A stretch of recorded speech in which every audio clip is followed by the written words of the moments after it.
नमस्कार, म take Narayan Bhattarai. Power न्यूजमा स्वागत छ।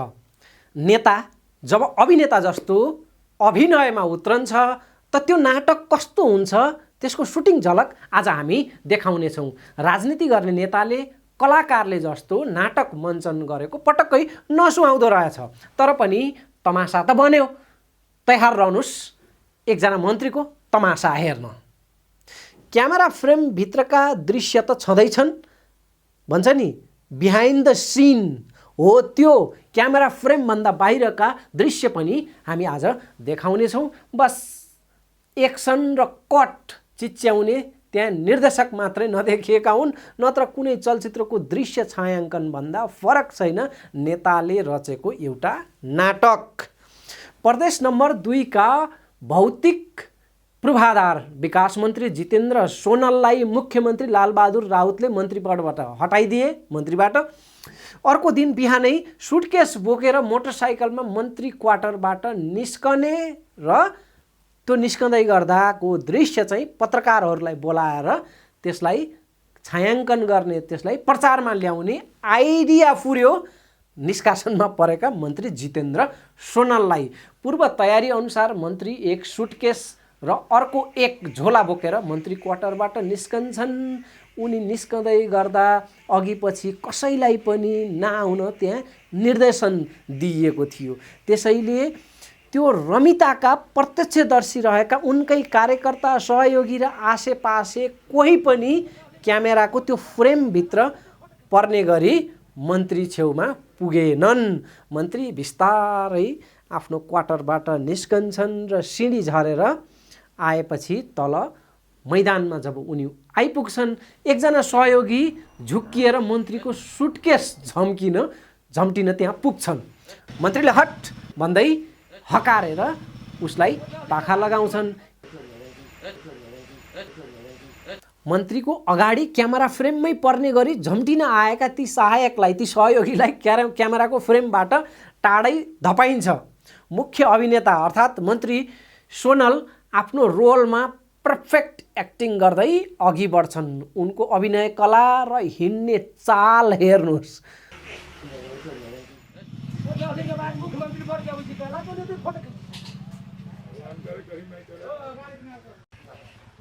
अबको दृश्यमा मन्त्री मोटरसाइकलमा चढ्दै गर्दा आसपासका सहयोगी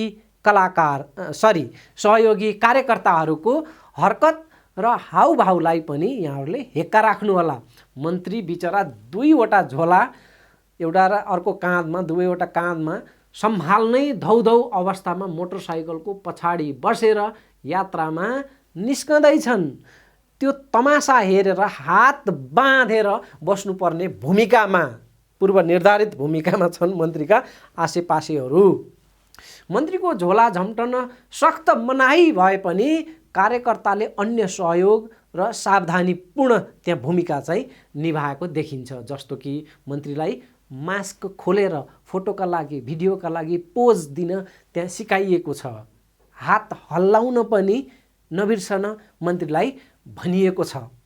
पूर्व योजना अनुसार मन्त्री क्वार्टरको क्षेत्रभित्र, त्यो मन्त्री प्राङ्गणभित्र, आँगनभित्र पत्रकारहरूको क्यामेराको फ्रेममा पर्ने गरी कोही पनि मन्त्रीका पछि नदेखिने कासन अर्थात् त्यो प्रकारको निर्देशन पहिले नै थियो।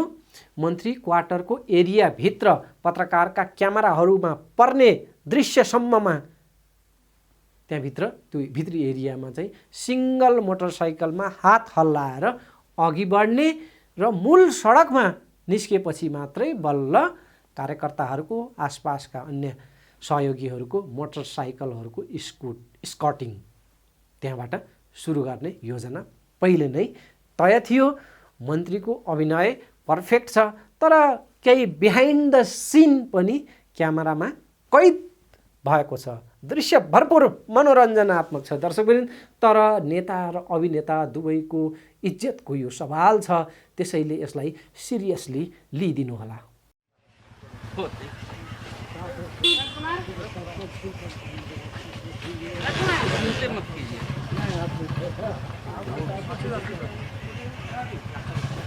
राजू अस्थिर Harus nagas.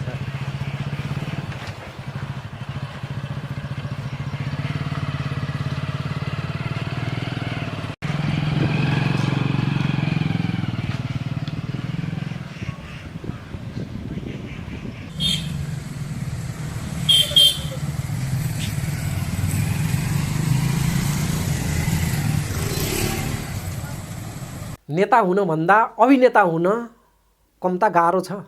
महानायक राजेश हमाल पनि मन्त्रीको यो अभिनय हेरेर चकित परेको चर्चाहरू चलेको छ। दृश्य अझै सकिएको छैन। म सोच्दा सोच्दै तिलमिलाइरहेको छु कि मन्त्रीले त्यो दिन उठाएको त्यो भारी सुटकेसको भार कति थियो होला, उनलाई कति सकस पर्यो होला त्यो भार उठाउन। जबकि अघि भर्खरसम्म आफ्नो मोबाइल र हाते डायरी समेत आफैले बोक्न नसकेर सहयोगीलाई भिडाउँदै थिए। औँलामा लगाएको औँठी बाहेक अन्य कुनै पनि भार लिन उनको चाहना छैन, नसक्ने अवस्था छ। त्यस्ता मन्त्रीलाई त्यो गरुङ्गो सुटकेस बोक्न बाध्य पार्ने यो पटकथा कसले रच्यो होला? व्यस्त देखाउनकै लागि भए पनि हतार हतार कदम अघि बढाउने र झटपटमा उम्किने प्रकारको जुन बानी मन्त्रीको परेको थियो, त्यो मन्द पच्चापसहित बिस्तारै कछुवा गतिमा त्यो अभिनयसहितको कला कसले सिकायो होला? कति त्यसको रिहर्सल अथवा सुटिङ चल्यो होला अथवा पूर्व तयारी चल्यो होला?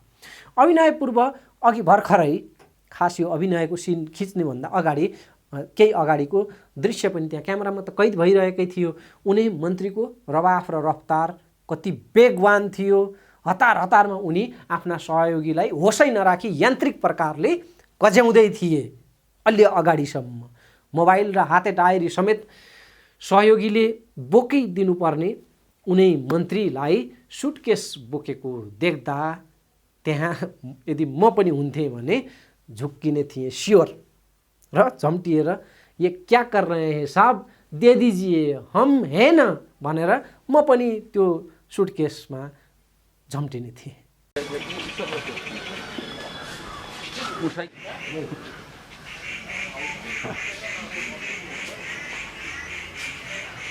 आप तमाम सभी लोगों को पुनश्च हार्दिक आभार, धन्यवाद। फिर मिलते हैं और कोई मन छोटा नहीं करेंगे। मन छोटा नहीं करना है राजनीतिक यात्रा में। ये बहुत पहले भारत में कभी लोग कहे हैं कि इसमें मन छोटा नहीं करना है। तो छोटा मन से कोई बड़ा नहीं होता, टूटा मन से कोई खड़ा नहीं होता, वाजपेयी जी कहते थे। तो इसीलिए मन को बड़ा करना है और आगे बढ़ना है। और ये राजनीतिक यात्रा में ये सब सामान्य बातें हैं। यो तहको कलाकारितामा पोख्त भौतिक पूर्वाधार मन्त्री जितेन्द्र सोनाललाई प्रदेश 2 का मुख्यमन्त्री लालबाबु राउतले अयोग्य र असक्षम भन्दै मन्त्री पदबाट निकालिदिएका थिए। खासमा महन्त ठाकुर पक्षका नेता सोनाललाई उपेन्द्र यादव पक्षका नेता समेत रहेका मुख्यमन्त्री लालबाबु राउतले मन्त्री पदबाट निष्कासन गरेका थिए। जसपाको आन्तरिक विवादका कारण यो चाहिँ मन्त्री पदबाट निष्कासन गर्ने खेल चलेको थियो। त्यहाँ 3.25 वर्ष मन्त्री रहँदा 3.25 दिन पनि मन्त्रीले आराम नगरेर खटेको खटै गरेको सोनालको दाबी छ। मुझे याद नहीं है कि मैं 3.25 वर्ष में 3.25 दिन भी मैंने कोई रेस्ट नाम का कोई चीज़ किया है। मैं लगातार काम करते रहा। जिम्मेवारीमा रहेको काम गरेर डेलिभरी दिएर वाहवाही कमाउनु पर्ने मन्त्रीले अभिनय गरेर हाई हाई हुने सुर कस्छन् भने हालत यस्तै हुन्छ। डेलिभरी दिएर चर्चा कमाउन नसकेपछि मन्त्री उत्रिए स्टन्टमा। मैले आज मन्त्रीसँग कुरा गर्ने प्रयास गरेको थिएँ। मन्त्रीले व्यस्त रहेको भनेर बोल्न इन्कार गरे। आज नबोल्ने उनको प्रतिक्रिया थियो। मन्त्रीका स्वकीय सचिवसँग भने मैले आज कुरा गर्न भ्याएको छु।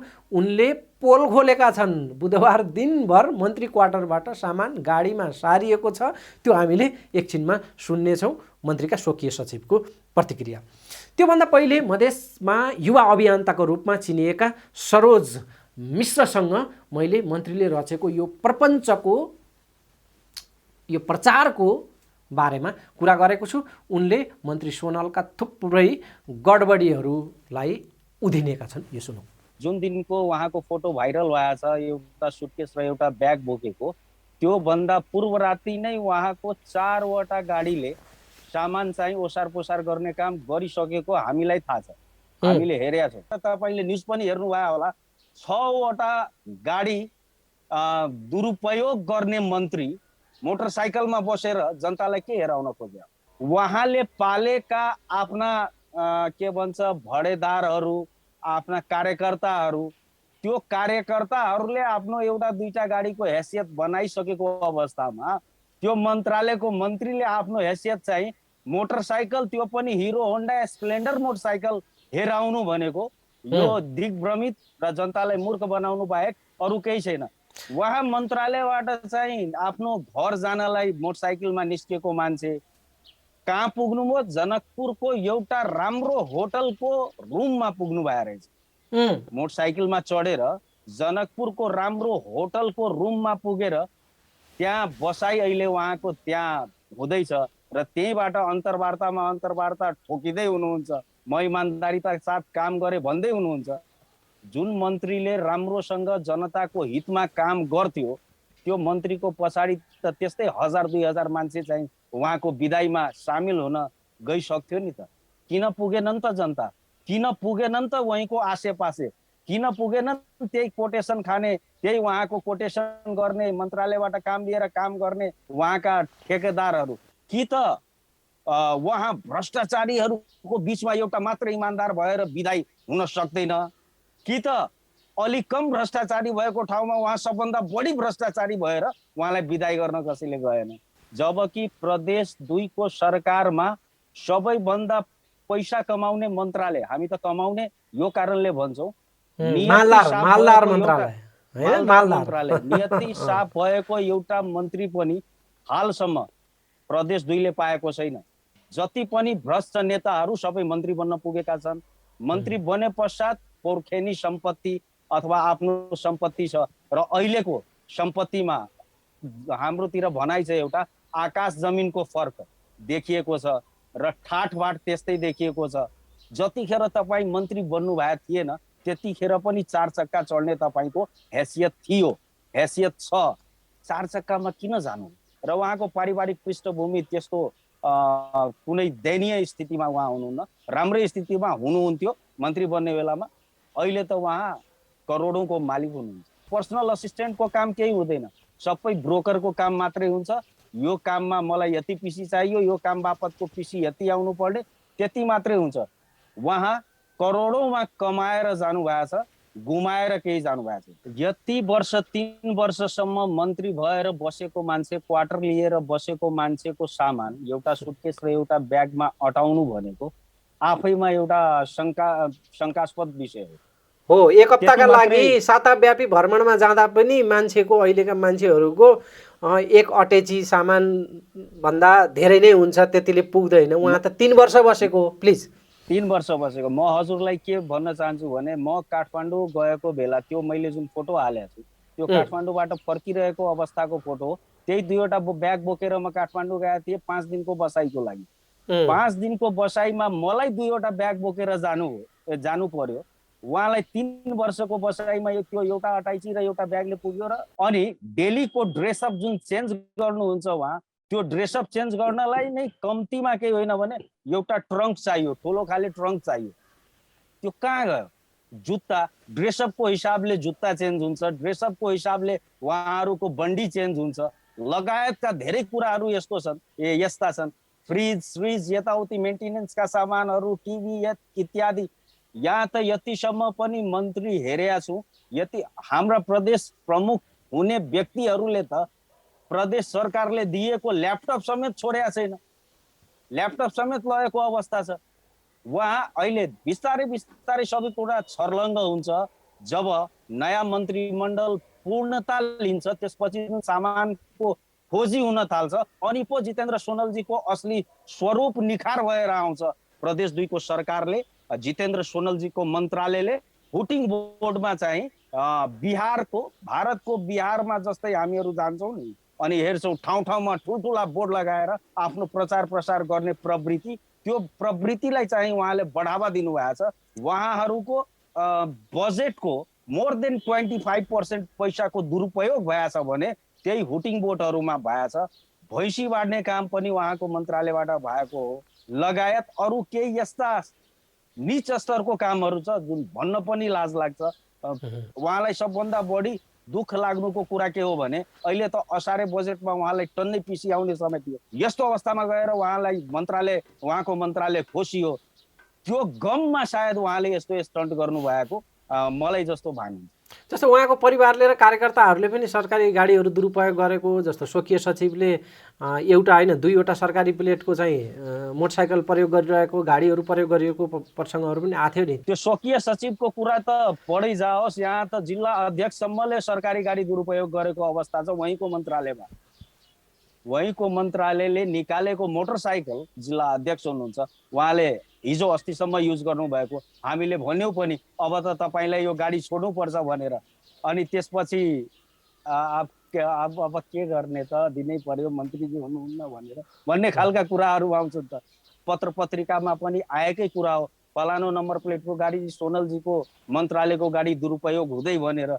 यहाँसम्म कि शनिबारको दिन पनि उहाँ र उहाँको मन्त्रालयका केही व्यक्तिहरू चाहिँ आफ्नो निजी कामको लागि पनि गाडीको दुरुपयोग गर्नु भएकै अवस्था हो।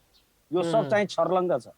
दर्शकवृन्द, मन्त्री सोनलका स्वकीय सचिव जितेन्द्र सोनलका स्वकीय सचिव रमेश सर्राफसँग मैले आज कुराकानी गरेको छु। उनले खुलाएका छन् मन्त्रीले एक सुटकेस भरेर आफ्ना कपडा लगेका हुन् त्यो दिन, बाँकी उनका सरसामान बुधबार दिनभरि गाडी, रिक्सा र मोटरसाइकलमा ओसारिएको छ। सुनौ यो संवाद।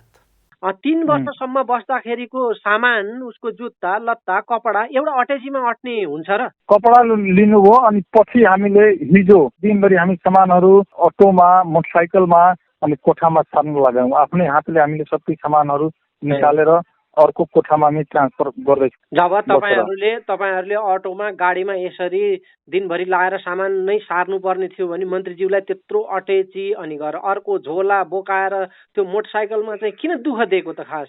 उहाँको त यो बानीले, यही बानीले त उहाँको त पुरै छुवा छ। थिङ्किङ छ, उहाँको सोचाइ छ, त्यही जीवन जिँदै हुनुहुन्छ उहाँ। हेर्नु त, त्यो त उहाँलाई अलिक देख्नलाई पनि त्यत्रो झोला बोकेर, त्यत्रो अटेची बोकेर जाँदाखेरि त अलिकति दुर्घटना पनि हुन सक्थ्यो होइन, जोखिम हुन सक्थ्यो। त्यत्रो रिस्क लिनुपर्ने त जरुरी नै थिएन। उहाँलाई त झले भनौँ मन्त्री जस्तो मान्छेलाई सहयोग गर्न त जो पनि तयार हुन्थे। अलिक चाहिने भन्दा बढी चाहिँ देखावा भयो भन्दैछन् क्या मान्छेहरू। खास म भने तपाईँ मन्त्रीज्यूको एउटा अर्कै उहाँको सोच हो। पढे लेखेको मान्छे, सब जान्नुहुन्छ, ज्ञान भएको मान्छे, सबै जान्नुहुन्छ। अरू भन्दा राम्रो छवि भएको उहाँ हुनुहुन्छ। मन्त्री हटेपछि महिनौँ दिनसम्म क्वार्टरमा बसेको हुन्छ, गाडी पनि प्रयोग गरेको हुन्छ। अहिलेको जमानामा यस्तो खालको नेताहरू हामी हेरिएनौँ, मन्त्री हेरिएनौँ। त्यो राम्रो पोजिटिभ लिएको छ यसप्रति। झोला बोकेर मोटरसाइकलमा जानुपर्ने त्यो बाध्यता चाहिँ थिएन। उहाँलाई गाडी जुड्थ्यो, मन्त्रालयकै गाडीले पनि निवाससम्म छोडिदिनलाई कुनै कठिनाई थिएन। यो चाहिँ अलिकति देखाउनका लागि स्टन्ट गरियो पनि भनेका छन् नि। हरेक चिजमा त्यस्तै हुन्छ। राम्रा काम गर्नुहुन्छ त्यसमा पनि कमेन्ट हुन्छ, नराम्रा काम गर्नुहुन्छ त्यसमा पनि कमेन्ट हुन्छ।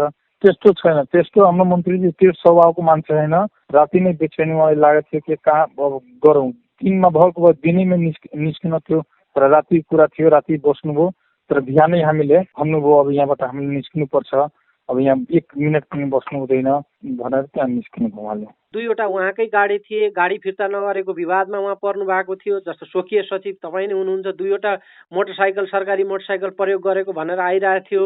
परिवार र कार्यकर्ताहरूले चाहिँ सरकारी नम्बर प्लेटका, सेतो प्लेटका गाडीहरू दुरुपयोग गरेको भनेर समाचारहरू एकातिर बन्ने। अनि मन्त्री त्यो निराधार अहिलेको अवस्थामा प्रदेश या सङ्घमा सबैजनाले गाडीमा चढेको हुन्छ। तर हाम्रो मन्त्रीजीले हामीलाई जुन ज्ञान दिनुभएको छ त्यो ज्ञान कि सिम्पल बन्नु, मोटरसाइकल घुम्नु, पैदल घुम्नु, तर आफूलाई सब नियन्त्रण गरेर आफू एकदम साधारण मान्छे बनेर काममा इमान्दारिताको साथमा बढ्नु, यो खालको मन्त्रीजी हामीले सुझाव दिनु। सेम त्यस्तै हामीले प्रस्तुत भएको छौँ। म तपाईँलाई गाडी नम्बर नै भन्न सक्छु। बा 1 झ 496 नम्बरको सरकारी गाडी उहाँले परिवार र कार्यकर्ताका लागि प्रयोग गर्ने गरेको नै त्यो गलत छ।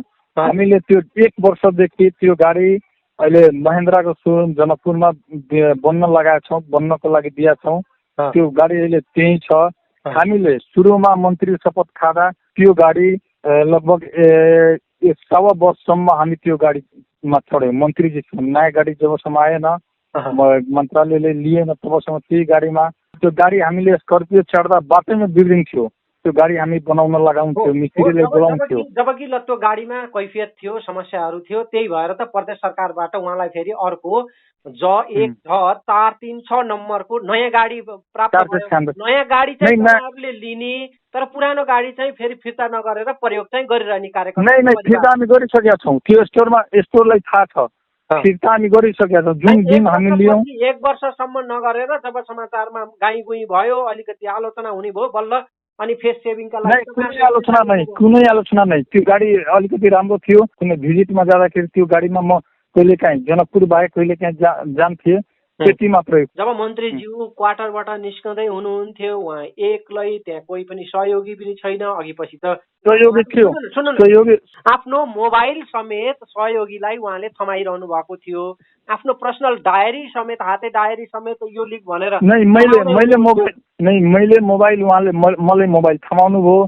एकछिन म गाडीमा बस्छु अनि मलाई मोबाइल देऊ, अनि मैले मोबाइल समेत पनि दिएँ। एकजना मेरो सचिवालयको कम्प्युटर अपरेटर राजीव शाह हो, त्यो उसको बाइकमा हामीले मन्त्रीजीले बस्नुभयो अनि उहाँको बाइकमा फेरि जानुभयो।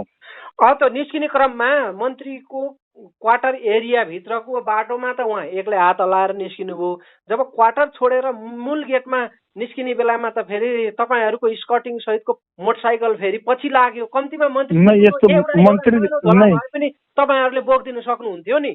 झोला के भनेको त्यो सामानहरू अरू थियो, त्यो गर्न सकिन्थ्यो। तर उहाँले भन्नुभयो नै मजाले तपाईँ यहाँ व्यवस्थापन गर, मेरो जिम्मेवारी हो, यो मेरो झोला, म आफ्नो तरिकालाई अन्छु, यही झोला म लिएको आएको छु र यही झोला लिएर म जान्छु। केन्द्रमा पदमुक्त हुँदै गर्दा केही मन्त्रीहरूले आफ्नो आम्दानीबाट पार्टीलाई लाखौँ लेबी बुझाएको भनेर प्रगति पस्किरहेका छन्। मानौ उनीहरू पार्टीलाई आय बुझाउनकै लागि मन्त्री भएका थिए, जुन उनीहरूले सकुशल फत्ते गरेका छन् र त्यही पौरख आफ्नो उपलब्धिका रूपमा सुनाइरहेका छन्। उता प्रदेशमा पनि मन्त्री के कम, प्रदेशका मन्त्री पनि उनले पनि त्योभन्दा एक कदम अगाडि बढेर देखाइदिए र केन्द्रका मन्त्रीलाई समेत माथ गर्ने गरी धमाकेदार स्टन्ट उनले देखाए, जुन हामीले हेरौँ। अब ब्रेक।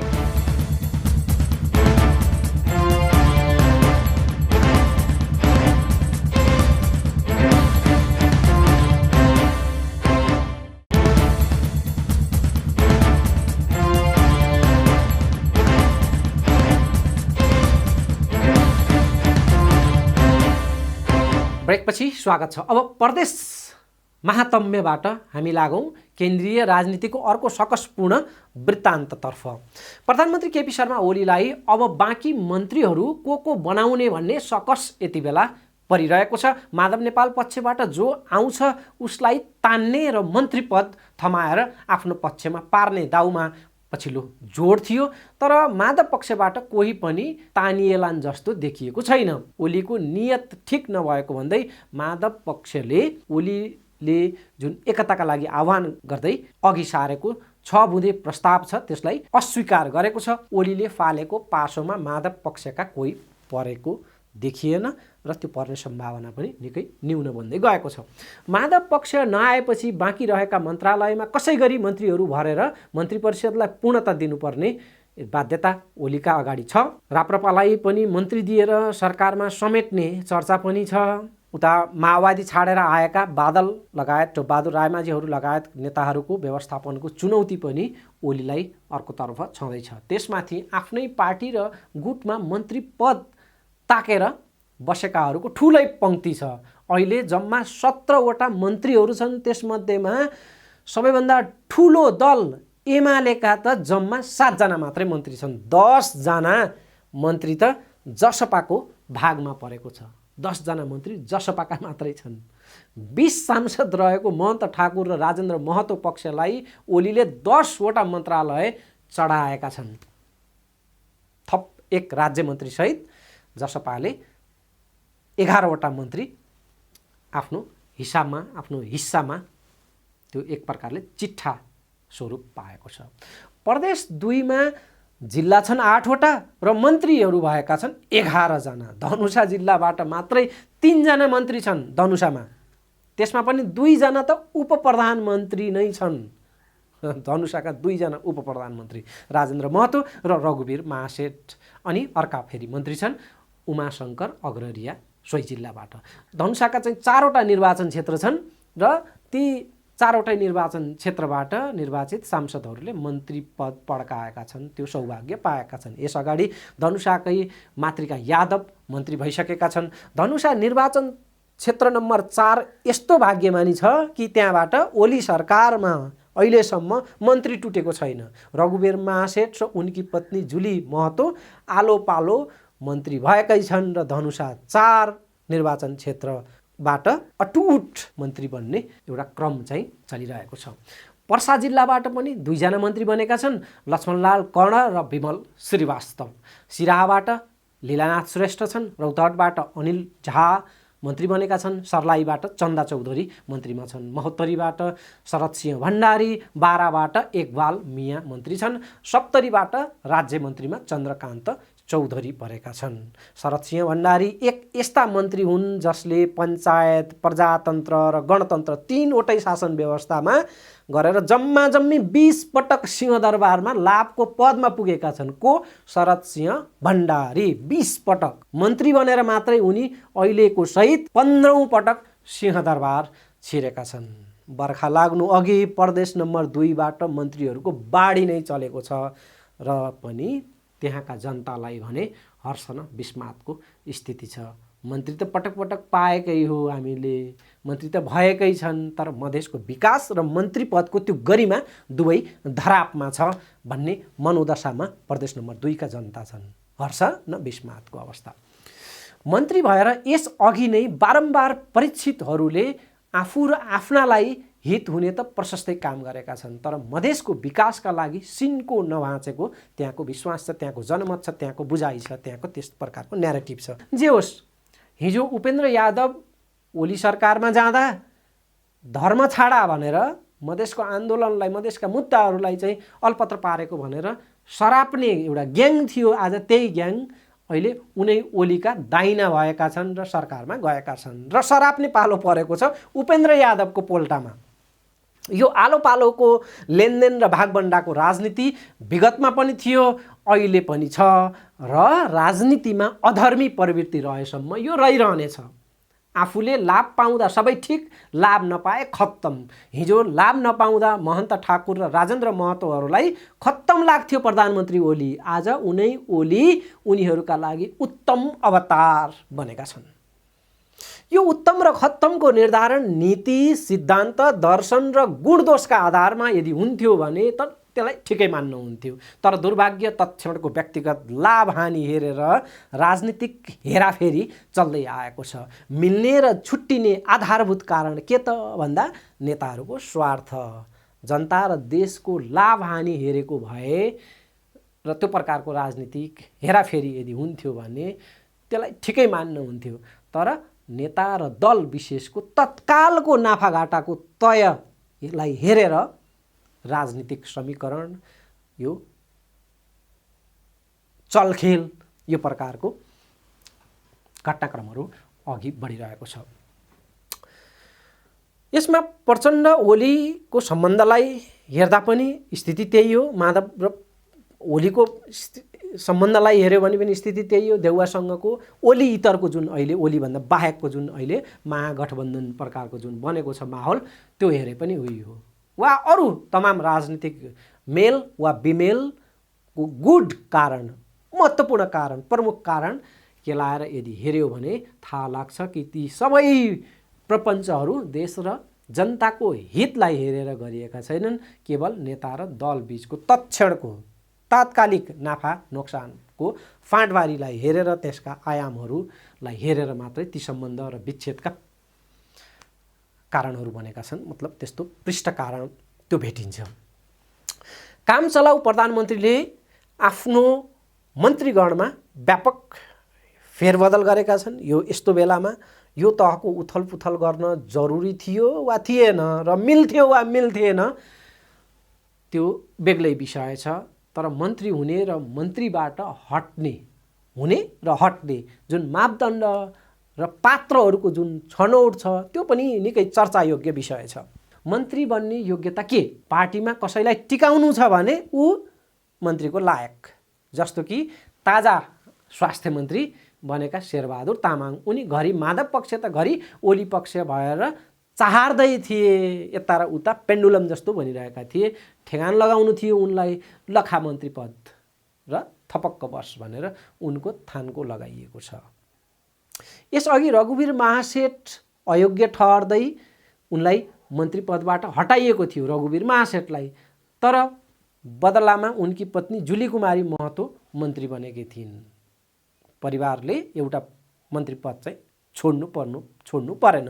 महासेठ गए त आए जुली महतो। पति नभए पत्नीलाई मन्त्री पद थमाएर उनीहरूलाई थन्कोमा राख्नु परेको थियो। हेर्नुहोस् है, चक्रीय प्रणाली कति विचित्रको छ। अहिले महिला बालबालिका मन्त्री जुली कुमारी महतो मन्त्री पदबाट हटिन् र उनका पति रघुवीर महासेठ यसपालि त झन् बढुवा भएर उपप्रधानमन्त्री एवं परराष्ट्र मन्त्री बनेर आलो पालो चक्रमा परिहाले। धनुषा 4 फेरि पनि भाग्यमानी। जो अयोग्य ठहर गरेर मन्त्रीबाट हटाइएको थियो उनी प्रधानमन्त्रीबाट त्यही क्याबिनेटबाट उही उपल्लो तहको जिम्मेवारी सहित पुनः मन्त्री भएर उही क्याबिनेटमा छिरेको छ। मापदण्ड के होला? कारण के होला? यसको जवाब छैन। प्रदीप गेवालीलाई हटाएर महासेठलाई परराष्ट्र मन्त्रालय जिम्मा लगाइएको छ। तुलनात्मक रूपमा राम्रा मन्त्री मानिएका प्रदीप गेवाली नै ओलीको मन्त्रीगणबाट निकालिएका छन् र महासेठलाई भारी अफर हात लागेको छ। हृदय त्रिपाठीको शब्दमा भन्ने हो भने होचो हैसियतका, होचो कदका महासेठलाई अग्लो जिम्मेवारी दिएको छ। माधव कुमार नेपालका अनुसार भारतलाई खुसी पार्ने गरी प्रधानमन्त्री ओलीका कदमहरू यति बेला निकै रहस्यमय र तीव्र गतिमा अघि बढिरहेका छन्। रघुवीर महासेठको बढुवा र जसपासँगको यो भारी सत्ता साझेदारीलाई भारतको चाहना सम्बोधन गर्ने ओलीको कदम भनेर अर्थाइएको छ। माधव कुमार नेपालको त्यही इसारा थियो। परराष्ट्रमा शून्य कार्य अनुभव भएको व्यक्तिले एकैपटक मन्त्री पद पाएका छन्। कूटनीति र परराष्ट्र मामला निकै गम्भीर मानिन्छ। तर के भयो त, अब सिक्दै गर्दै जाउँला नि भन्ने प्रकारको निकै हल्का टिप्पणी गर्दै महासेठले परराष्ट्र मन्त्रालयको पदभार ग्रहण गरेका छन्। ठिकै छ, अब सिक्दै जाउँला भन्ने प्रकारको उनको प्रतिक्रिया छ। नेपालले नयाँ नक्सा जारी गरेपछि 6-7 महिनासम्म भारतसँग वार्ता मार्फत विवाद समाधानका लागि आग्रह नेपाल सरकारले गरिरह्यो। भारतले पटक्कै वास्ता गरेन। जब नेकपा फुट्यो र नेपालमा अस्थिरता र राजनीतिक सङ्कट चुलियो अनि मात्रै भारतले वार्ता र संवादका लागि भन्दै दिल्लीमा नेपाललाई बोलायो। भारतको यो प्रकारको कुटिल र चतुर कूटनीति झेल्न सक्ने पात्रको खोजी भइरहेको बेला कार्य अनुभवका हिसाबले एकदमै कमजोर पात्रलाई मन्त्री दिइएको र त्यो मन्त्री पदको एक खालको सौदाबाजी चलेको भनेर पनि टिप्पणीहरू भइरहेका छन्। महासेठको खुबी के हो भनेर मैले एकजना एमालेका नेतालाई सोधेको थिएँ र उनको जवाफ आयो, उहाँ धनधान्य हुनुहुन्छ, पैसासँग संसदको टिकट साट्ने हैसियत र अभ्यास दुवैमा उहाँ निपुण हुनुहुन्छ। उहाँ अर्थात् रघुवीर महासेठ। सबैतिर व्यवस्थापन कौशल देखाउनु पर्ने समय हो यो। बिग्रेको अवस्थालाई सपार्न सक्ने योग्यहरूलाई जिम्मेवारी दिनुपर्ने बेला थियो यो। तर औसत भन्दा पनि निम्न कार्यदक्षताका व्यक्तिहरूलाई, त्यो हैसियतका सांसदहरूलाई मन्त्री पद दिएको छ। जसपाबाट सरकारमा गएका 7 जना मन्त्री त निकै कम कार्य अनुभवका छन्। यस्तो सङ्कटको बेलामा पनि भाग शान्ति हेरिएको छ, जबकि हेर्नुपर्ने थियो कार्यदक्षता र समयचेत भएका मानिसहरू र उनीहरूलाई जिम्मेवारी दिनुपर्ने थियो। उदाहरणको लागि संस्कृति पर्यटन तथा नागरिक उड्डयन मन्त्री बनेका छन् उमाशङ्कर अग्ररिया।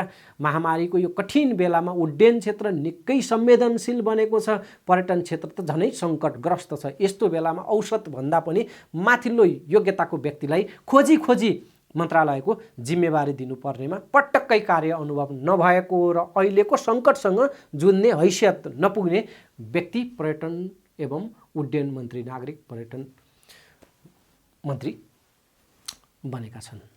श्रम र रोजगारको क्षेत्र यति बेला तहस नहसको हालतमा छ। विदेशमा श्रमका लागि गएको नेपालीहरूको त्यहाँका ती नेपालीहरूको हितमा प्रखर रूपमा कार्यदक्षता पुष्टि गर्ने सक्ने गरी त्यो प्रकारले काम गर्न सक्ने गरी अहिले मर्कामा परिरहेका नेपालीहरूलाई विदेशमा रहेका नेपालीहरूको हितका लागि काम गर्न सक्ने गरी त्यस्तो व्यक्तिलाई जिम्मेवारी दिनुपर्ने थियो। श्रम तथा रोजगार मन्त्री बनेका छन् विमल श्रीवास्तव, जो बिल्कुलै कार्य अनुभवमा कमजोर भनेर उनको एउटा चर्चा चलिरहेको छ। त्यसो त अद्भुत कार्यक्षमता भएको को पो थियो र भन्ने पनि प्रश्न गर्ने र यो प्रकारले सवाल उठाउन सकिने ठाउँ छ।